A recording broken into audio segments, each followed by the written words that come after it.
Hello everyone, welcome back to our Maths NCERT Solutions. आपने हमने इससे पहले chapter 1 of NCERT class 9 new book का सॉल्यूशन किया था, जहाँ पे आपने देखा था कि किस तरीके से हमने पूरा चैप्टर समझा, क्वेश्चंस करे, हर एक क्वेश्चन हमने किए थे। यहीं पे हम न्यू चैप्टर स्टार्ट करेंगे, that is introduction to polynomials. Okay, अब इंट्रोडक्शन टू पॉलिनोमियल्स जो चैप्टर नेम है आपका न्यू बुक में, उसमें हम आपने पॉलिनोमियल थोड़ा बहुत समझा होगा क्लास 8 तक। अब उसी में हम थोड़ा और अच्छे से समझेंगे कि पॉलिनोमियल्स होते क्या है, ठीक है, कौन कौन से पॉलिनोमियल आपके पास है और उसको हम कैसे क्वेश्चंस हमें दिए जाएंगे, किस तरीके से हम क्वेश्चन को सॉल्व करेंगे। ठीक है, थोड़ा बहुत पहले हम इंट्रोडक्शन पे पढ़ेंगे आज क्लास में, and then we start the question exercises solution. Okay, let's start. So student, अब हम क्लास 9th एनसीईआरटी सॉल्यूशन करने जा रहे हैं, चैप्टर 2 का। ठीक है, उससे पहले हम थोड़ा इंट्रोडक्शन पढ़ते हैं। और आपने देखा होगा जो आपकी जिनके पास पुरानी बुक रही होगी, पुरानी टेक्स्ट बुक रही होगी, उसके पास उन्होंने जो चैप्टर देखा होगा उसमें थोड़ा सा आपने चेंज देखा होगा इंट्रोडक्शन में। ठीक है, साथ ही साथ यहाँ पे एग्जाम्पल्स भी काफ़ी अच्छे से दे रखे हैं, जिससे आप अपने पॉलिनोमियल्स को जो अपने 8 तक पढ़ा था उसको अच्छे से रिलेट कर पाएंगे, है ना, कि पॉलिनोमियल्स हमने जो पढ़े थे वो एक्चुअल में किस तरीके से हम इसको अप्लाई करते हैं, किस तरीके से एक्सप्रेशंस होते हैं। जो मोस्टली आपको इस चैप्टर में पढ़ना है वो पढ़ना है अबाउट लीनियर पॉलिनोमियल, है ना, जब हमने पढ़ा भी है पिछले वाली क्लासेस में, 8 क्लास तक आपने लीनियर पॉलिनोमियल करा है, उनके सॉल्यूशंस भी आपने फाइंड किए हैं। यहाँ पे भी हम उसी से रिलेटेड क्वेश्चन करेंगे। ठीक है, अब देखिए हमारे पास है कि राजू, एग्जाम्पल क्या दे रखा है, राजू एक लड़का है, went to a shop where there were sealed boxes of different color on sale. The shop owner told him that the red boxes 4 pan each and the blue boxes have 5 pan each. ठीक है, आपको यहाँ पे दिख भी रहा होगा कि ये जो रेड बॉक्स है, जो शॉप है उस शॉप में रेड बॉक्सेस हैं जिसमें कि number of pen in each number of pens in each box हमारे पास कितने दे रखे हैं, 4 दे रखे हैं। एंड जो पेंसिल है, पेंसिल के भी बॉक्स है हमारे पास उस शॉप में। ठीक है, और पेंसिल में जो नंबर ऑफ पेंसिल्स दे रखी हैं इन ईच बॉक्स, वो हमें दे रखी है कि in each box there are 5 pencils. Okay, आगे क्या बोला है, अब हम क्या करेंगे कि लेट, जो राजू ने मान के चल रहे हैं कि राजू ने अगर एक्स रेड बॉक्सेस खरीदे, वाई ब्लू बॉक्सेस खरीदे, तो how can he quickly figure out the total quantity of pen and pencil. वो कैसे पता लगा लेगा कि उसने टोटल कितनी क्वांटिटी के पेन और पेंसिल लिए हैं। अब आप सोचिए, अगर वन बॉक्स, ईच बॉक्स में कितने हैं, 4 पेन है, तो अगर उसने एक्स बॉक्स खरीदे, वन बॉक्स 4 पेन है ना, तो अगर उसने एक्स बॉक्स खरीदे तो वो क्या हो जाएगा, हमने नंबर ऑफ बॉक्सेस बढ़ा दिए तो यहाँ पे भी नंबर ऑफ पेन्स भी बढ़ जाएंगे, किसके रिस्पेक्ट में, एक्स के रिस्पेक्ट में। तो ये हो जाएगा 4 × x, that is 4x pens, तो उसने यहाँ से खरीदे। ऐसे ही आप देखेंगे कि वन पेंसिल, मतलब जो बॉक्स है, वन पेंसिल वाला बॉक्स जो है, one box is equal to one red box, इसको इससे याद कर लेना, वन रेड बॉक्स, यहाँ पे वन ब्लू बॉक्स, उसमें कितने पेंसिल हैं, उसमें हमारे पास 5 पेंसिल्स हैं, है ना। सो अगर 5 पेंसिल्स हैं तो यहाँ पे 5x ब्लू बॉक्स में कितनी हो जाएंगी, 5 × x पेंसिल्स हो जाएंगी, जो कि हो जाएगा 5x के बराबर। तो टोटल कितना हो जाएगा नंबर्स, 4x पेन्स है, 5y पेंसिल्स हैं, तो हमारे पास टोटल क्वांटिटी हो जाएगी of both, total quantity of both हमारे पास हो जाएगी ऑफ बोथ, मतलब दोनों को मिलाकर करना है। और जब भी मिलाते हैं तो हम क्या करते हैं, ऐड करते हैं। तो ये हो जाएगा 4x प्लस 5y। तो हमारे पास एक प्रॉब्लम आ रही थी कि हम टोटल क्वांटिटी कैसे बताएंगे, if we don't have the number, we just have the variables, so we write it as number of quantity 4x हो जाएगा। अब वो x कितने भी हो उससे मल्टीपल में हो जाएगा, वैसे ही 5y हम करेंगे। तो we get the expression 4x plus 5y। ये क्या बताएगा कि number of pencils and pen, total उसके पास कितने होंगे, है ना। करते हैं कि आगे उसने क्या बोला। आगे उसने बोला also if he got 3 extra pen free, उसको फ्री मिले 3 extra pen, how many pen and pencils did he get all together. All together, again this word is आपको ध्यान रखना है कि इस पे समझना है। ऑल टुगेदर, ऑल टुगेदर का मतलब क्या हो गया, अगर बोथ 4x प्लस 5 है तो उसमें टोटल पेन एंड पेंसिल हो गए। अब यहाँ पे हमें ऐड क्या करना है कि 3 उसे अलग से पेन मिले। अब ये क्वांटिटी बता रहा है ना, क्वांटिटी बता रहा है ये, तो इसमें 3 और ऐड कर देंगे, ठीक है। तो एडिंग एक्स्ट्रा, कितने पेन मिले उसे 3, तो एक्स्ट्रा 3 पेन्स, तो हमारे पास कितना हो जाएगा, पहले उसके पास 4x पेन तो थे ही, प्लस 5y पेंसिल्स भी हैं इंक्लूड कर रही हैं, और इसमें 3 और ऐड कर दो, तो हमारे पास ये एक्सप्रेशन बन जाएगा। इस एक्सप्रेशन हम ऐसे लिख लेते हैं, ये एक्सप्रेशन इस तरीके से बन जाएगा हमारे पास 4x plus 5y plus 3। Okay,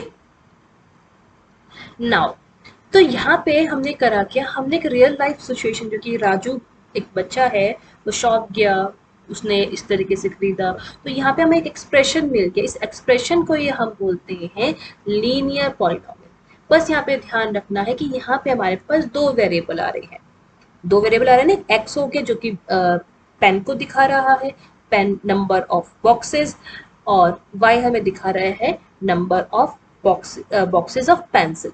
तो यहाँ पे ये चीज ध्यान रखनी है। तो जब इस टाइप के एक्सप्रेशन हो, ठीक है, तो हम इसको बोलते हैं linear polynomial, linear linear polynomial of two variables. दो वेरिएबल आ रखे हैं इसलिए टू वेरिएबल्स। वेरिएबल्स आपको पता है, क्लास 7th 8th में पढ़ा है। वेरिएबल्स वो अननोन क्वांटिटी होती है, जिसको हम अननोन क्वांटिटी को क्या बोलेंगे, अननोन क्वांटिटी बोलेंगे, और जिसको हम क्या करते हैं, डिफाइन कर देते हैं किसी अदर शॉर्ट एब्रीविएशन के साथ, सो दैट हमारी जो एक्सप्रेशन हो मैथमेटिकली वो इजी हो जाए, ठीक है। अब हम बात करेंगे कि हमारे पास जो ये चीजें हैं, ठीक है, इन चीजों को बोलते क्या है। ओके, चलो अब यहाँ पर हम इसको एक्सप्रेशन को नेक्स्ट उसमें लिखते हैं, समझेंगे और अच्छी तरीके से कि यहाँ पे क्या चीजें हैं। हमारे पास एक्सप्रेशन था, हमारे पास एक्सप्रेशन है, इसको देखेंगे, हमारे पास एक्सप्रेशन है 4x प्लस 5y प्लस 3। अब देखो इस एक्सप्रेशन में हमारे पास वेरिएबल क्या है, मैंने भी समझाया। वेरिएबल्स हमारे वो क्वांटिटीज होती हैं या वो सिंबल होते हैं जो किसी और नोन क्वांटिटी का शॉर्ट फॉर्म होता है। यहाँ पे हमारे पास अननोन है पेंसिल्स की नंबर ऑफ बॉक्सेस, ठीक है, यहाँ पे हमने क्या लिखा है, नंबर ऑफ बॉक्सेस को हमने क्या माना है, x, और वही ये बॉक्सेस किसके, इसको आप ऐसे लिख लो, नंबर ऑफ रेड बॉक्सेस, जो कि of of pen, of pen जो कि क्या है, x है। वैसे ही नंबर ऑफ ब्लू बॉक्सेस जो कि किसके हैं, पेंसिल्स के हैं, वो हमने क्या लिया है, वो हमने लिया है y, ठीक है। तो ये हमने ले लिया x, ये हमने ले लिया y। तो यहाँ पे वेरिएबल कौन है हमारे पास, वेरिएबल हमारे पास है x एंड y, ठीक। अब x के जो कोफिशिएंट, x के जो बगल में है कांस्टेंट नंबर, उसको हम बोलते हैं कोफिशिएंट्स। क्या बोलते हैं, कोफिशिएंट्स। कोफिशिएंट्स कौन होते हैं, coefficients are the other term जो कि वेरिएबल के साथ जुड़ी हो, अदर नंबर या वेरिएबल या उसको हम बोलते हैं कोफिशिएंट। तो x के एडजेसेंट में जो हमारे साथ मल्टीपल में जुड़ा है वो उसका क्या होगा, कोफिशिएंट होगा। तो कोफिशिएंट यहाँ पे क्या है, x की बात करें तो x का कोफिशिएंट है +4। साइन का भी ध्यान रखना है। y का कोफिशिएंट कौन है, y के कोफिशिएंट है हमारे पास 5। Okay, so what is 3? 3 को हम कांस्टेंट बोलते हैं। क्या बोलते हैं, कांस्टेंट, जो किसी वेरिएबल के साथ ना हो उसको हम बोलते हैं कांस्टेंट। इस बात को आपको ध्यान रखना है। हो गया कि what is constant, what is variable, what is coefficient, है ना। अब हम बात करेंगे दूसरी एग्जांपल की जहां पे हमें बोला गया है, मतलब दूसरा जो एग्जांपल हमें दिया गया है इस एक्सप्रेशन में उसके बारे में बात करेंगे। ओके, सो न्यू हमारे पास एग्जाम्पल है। अब इसको हम समझते हैं कि एग्जाम्पल क्या कह रहा है। एक रेक्टेंगुलर गार्डन है जिसकी लेंथ कितनी है, L मीटर। वहीं पे एक विड्थ है W मीटर की, ठीक है ना। अब इसको फेंस करना, डेकोरेट करना है। फेंस का मतलब आपको पता है कि उसके चारों तरफ हमें बाउंड्री बनानी है और उसको डेकोरेट भी करना है। अब जो ये बाउंड्री बनानी है उस वक्त क्या उसमें जो हमारा कॉस्ट आ रहा है वो इस तरीके से आ रहा है कि जब लेंथ में हम, मतलब उसकी लंबाई में हम जब फेंस कर रहे हैं तो वह 100 पर मीटर पड़ रहा है। एंड जब हम उसकी वुडन फेंस को वुडन फेंस कर रहे हैं जो कि विड्थ के अलॉन्ग लगानी है, हमें 80 रुपीज पर मीटर पड़ रहा है, ठीक है। साथ साथ हमें ये भी ध्यान रखना है कि जो हमारा रेक्टेंगुलर गार्डन है उसमें हमें क्या सीड को उगाना है, बोना है। तो उसके लिए जो हमें कॉस्ट लग रही है वो क्या लग रही है, 50 rupees per square metre. Means हमें जब जितना एरिया में हमें उसको सोल्व करना है उसका जो कॉस्ट पड़ेगा हर एक मीटर मीटर स्क्वायर एरिया का वो पड़ रहा है 50 रुपीज। सो अब हमें क्या करना है, सबसे पहले हमें इस इंफॉर्मेशन को मैथमेटिकली एक्सप्रेस करना है, ठीक है, जो कि हमारी लीनियर पॉलिनॉमियल कहलाई जाएगी, है ना। और दूसरी बात हमें क्या देखना है, उसके बाद हमें एरिया के एक्सप्रेशन को फॉर्म करना है। ओके, सबसे पहले हम डायग्राम देखते हैं कि हमारा डायग्राम किस तरीके से दे रखा है।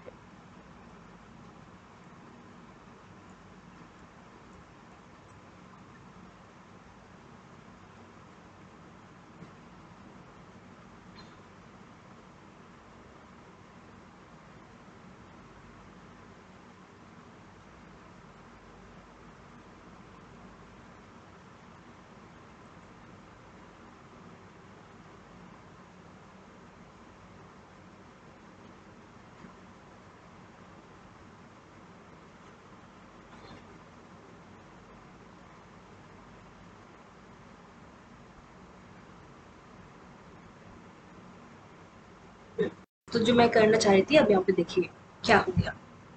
हमारे पास this is the width, W metre में लिखी है। मीन्स विड्थ हमारे पास जो दे रखी है वो डब्ल्यू मीटर में है, मतलब हमने डब्ल्यू मान के चल रहे हैं। विड्थ को हमने डब्ल्यू डिजाइन, डब्ल्यू से डिनोट कर दिया। वैसे ही हम लेंथ को लेके चलेंगे तो लेंथ को हमने एल से डिनोट कर दिया, ठीक है। आपको पता है, दिख रहा है कि यहाँ पे 2 एल है अपोजिट्स में, क्योंकि रेक्टेंगुलर है तो ये भी एल है ये भी एल है। तो कितनी लेंथ है हमारे पास टोटल, इनको दोनों को इंक्लूड करेंगे तो 2L हमारे पास टोटल लेंथ हो गई, है ना। वैसे ही W को इंक्लूड करो तो W कितने हैं, 2W दिख रहे हैं, है ना। 2 है ना, 1 and 2, then 2 width, twice width हो गई। अब क्वेश्चन हम क्या करेंगे, हमें कॉस्ट बताना है कि कितना कॉस्ट लगेगा लेंथ को करने में, कितना कॉस्ट लगेगा वुडन फैंस को विड्थ के तौर पे लगाने में। सबसे पहले हम बात करते हैं कि लेंथ कितनी है। तो टोटल लेंथ हमारे पास कितनी है, टोटल लेंथ की बात कर रहे हैं, ठीक है। इस रेक्टेंगुलर फील्ड की टोटल लेंथ की बात कर रहे हैं। तो एक लेंथ इधर है, उसके अपोजिट भी सेम एल मीटर की लेंथ है। तो हम बोलेंगे 2 है तो 2L metre, right. L metres, L is the length, L metres. So cost कितना लगेगा, अगर 100 रुपीज 1 मीटर की, 100 हमारे पास अगर दे रखा है कॉस्ट